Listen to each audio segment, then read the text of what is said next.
BJP नेता बोला, बच्चों को कौन पालता इसलिए सबको मार डाला।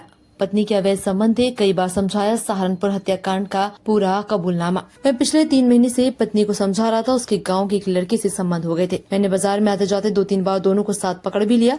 मैं जब भी सच्चाई जानने की कोशिश करता, वो झगड़ा करने लगती। मेरे परिवार की जिंदगी तबाह होती जा रही थी, लेकिन मैं समझने को तैयार नहीं थी। समाज में हमारी बड़ी बदनामी हो रही थी, इसलिए उसके सिर में गोली मारी और बच्चों को भी मार दिया।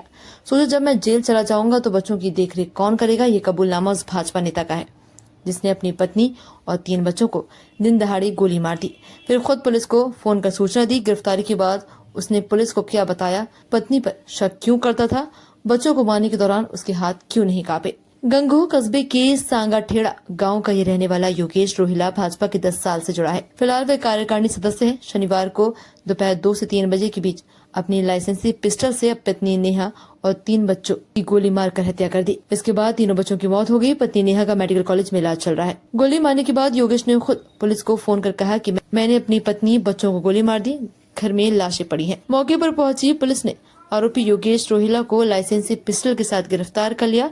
पुलिस और फॉरेंसिक टीम ने घटनास्थल की बारीकी से जांच की, मोहल्ले के लोगों से बात की और उनके बयान दर्ज किए। पुलिस भाजपा नेता योगेश रोहिला को गिरफ्तार कर थाने ले आई। यहाँ एसएसपी रोहित सजवाड़ और एसपी देहात सागर जैन समेत कई पुलिस ऑफिसरों से पूछताछ की जा रही है। यहाँ एसएसपी रोहित सजवाड़ एवं एसपी देहात सागर जैन समेत कई पुलिस अफसरों ने उससे पूछताछ की।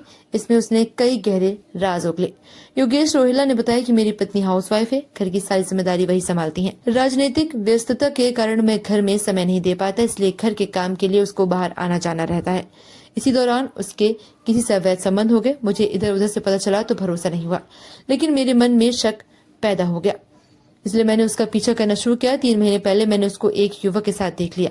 मैंने समझाया कि हम प्रतिष्ठित व्यक्ति हैं, इस तरह से तुम्हारा किसी से मिलना अच्छी बात नहीं। इस पर मेरी पत्नी मुझसे ही झगड़ा करने लगी। बच्चों के सामने मुझे उल्टा सीधा चिल्लाने लगती है। मैं जब भी उसे उस व्यक्ति के बारे में पूछता हूँ, वो मुझसे झगड़ने लगती। मोहल्ले में भी मेरी बदनामी हो रही थी। मैं पत्नी की हरकतें बर्दाश्त नहीं कर पा रहा था। शनिवार को भी मैंने पत्नी से उसी विषय में बात करनी चाहिए तो मुझसे झगड़ा करने लगी। ये बात मुझे बर्दाश्त नहीं हुई और वो जोर जोर से चिल्लाने लगी।